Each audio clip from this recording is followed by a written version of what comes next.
some changes have been made since last I posted on here. This is my new to me M235i. It's gray. It's got the M wheels. It's not a real M, but it does have the M bits on it, so that's why the badge is on there. Pretty sure it comes with the M exhaust.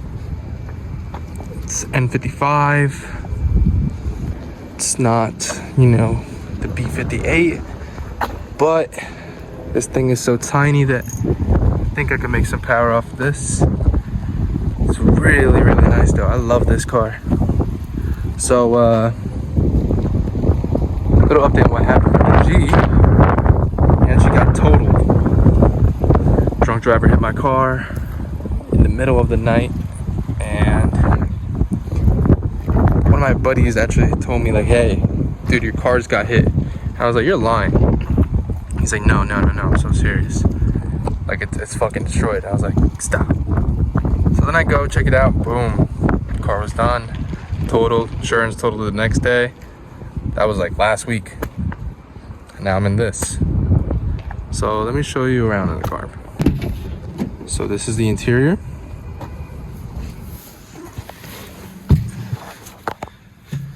You know, M wheel. I don't know if this is a DCT. I gotta double check. Obviously, M235i. Let's turn it on. No. If you are into BMWs, you already know how this stuff goes. I love this feature. Bluetooth. What else is there? No. I didn't even know that was here. What is this? Owner's manual, opening, closing. See this? Owner's manual integrated to the car, which is pretty cool. Driving. Let's see, what's this? Parking brake. Yeah, just regular stuff. Oh, Steptronic, is that what this is? Steptronic transmission. So it's not a DCT. Okay. Infotainment, refueling and washing. You know, owner's manual shit just in the car. Then it's got this shit when you want to drive it in eco. I'm never doing that, but it's there. Then there's sport, and there's sport plus. Sport plus opens the valve. Car's stock, so it's pretty fucking quiet, but okay, that wasn't quiet at all actually. Yeah, no, that wasn't quiet at all. Hold on 1 second. So it's got some nice tone to it. Little burble tune from the factory.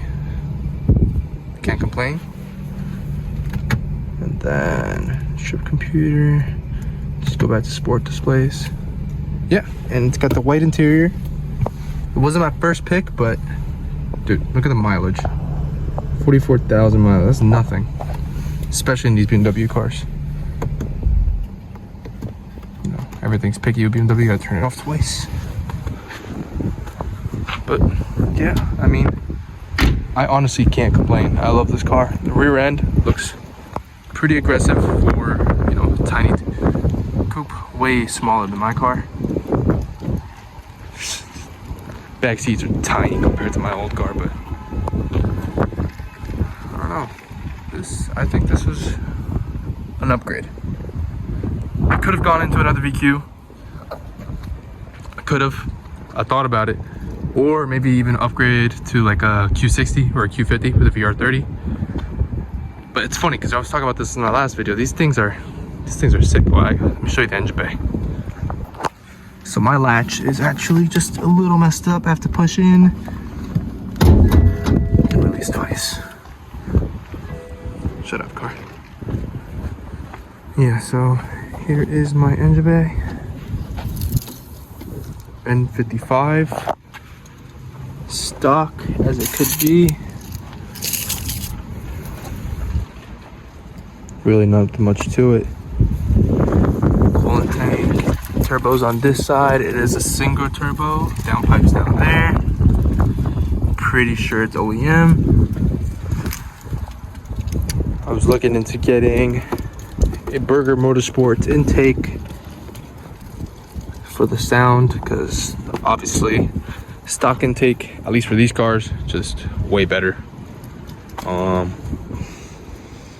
Common issues that I've seen while researching this car: the charge pipe, turbo inlet pipe, boost pipe, all plastic, all gotta go. It's gonna blow. There's nothing you can do about it. It will blow up. Valve cover under this, you know, cover for the valve cover is also plastic, which has to go. I want to upgrade to aluminum. Same thing with all the boost pipes. I want to upgrade to aluminum. I have to. Even under stock boost, these things blow whenever they want to, and I'm not trying to get stranded. So if you have an N55 and you didn't know that that happens, get it done. It'll save you. This is a 2016 model though, so I do think they kind of improved the plastic, but it's still plastic.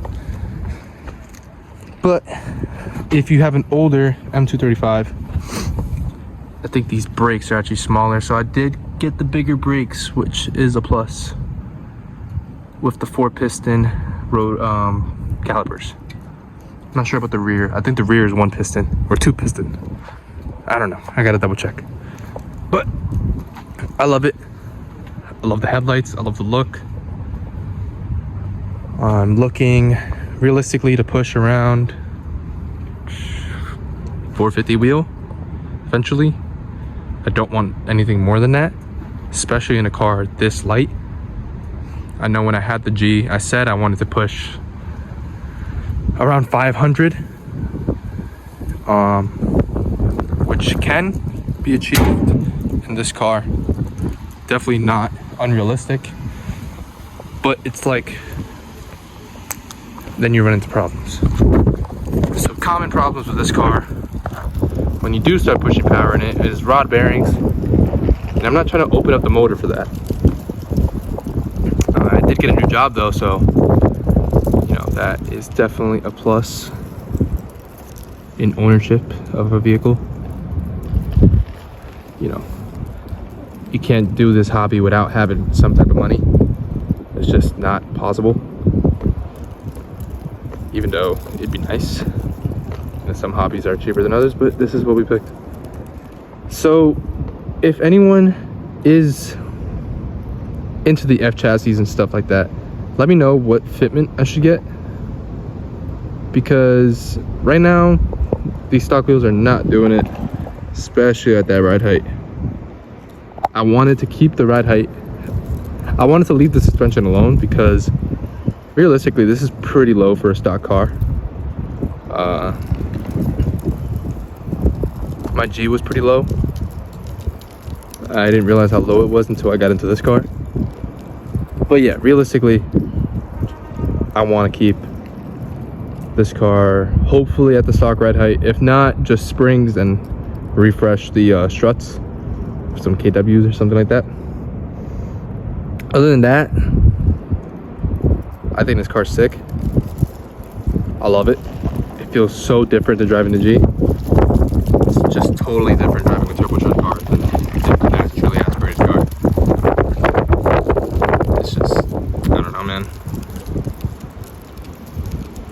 I gotta watch out for these smaller problems. It's not as big of a list as I thought it would be with getting a BMW, which is why I got the N55. It's just, you know, this over the N54 any day. The N54 is riddled with problems, so many problems. And it does make a lot of power once you get rid of those problems. But again, this is a daily driver. Maybe when I get another project car, I, you know, catch up to what my G37 was at, maybe I'll look into the E chassis with the N54. But this is just so sleek. There's nothing I really have to do. Just springs, wheels, maybe a carbon lip, carbon hood maybe, carbon trunk if I'm really feeling it. That's it. Exterior wise, headlights are amazing. Taillights, I actually haven't seen the taillights on my own, so I don't know how they look that great, but I'm sure great. Side skirts, sleek. Everything's sleek. Way sleeker than the G37. And if you're wondering why I picked this over the B58, just to be transparent, money. B58 cars are going for like 10-15 grand more than these N55 models. Granted, with good reason. They're amazing motors, reliable, just as reliable as the N55, if not even more reliable. And you know, everyone hears about downpipe tune and you're pushing 5. It's very true. With this car, probably 5K ish for preventative maintenance, keep everything up. I could push around 5.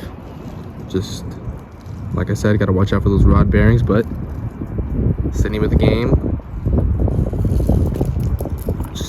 You just can't fuck up the oil, man. You gotta do your oil strictly. Like, you really have to be on top of it. It's just like a VQ though. VQ, fucking 3,000 miles, oil change. If you don't, it's gonna blow. Galley gaskets, shit like that, oil starvation, stuff like that. VQ was already in there. So when you really think about oil leaks and stuff like that, like, I was already in that world with the VQ, so it really doesn't bother me. This car does have a small oil leak at the oil pan gasket. It is a bigger job, but it is what it is. It's not bad. Right now it's just seepage. So I'm gonna, you know, maintain it, evaluate it, make sure, get it done sooner than later. But this car is not a bad car, man.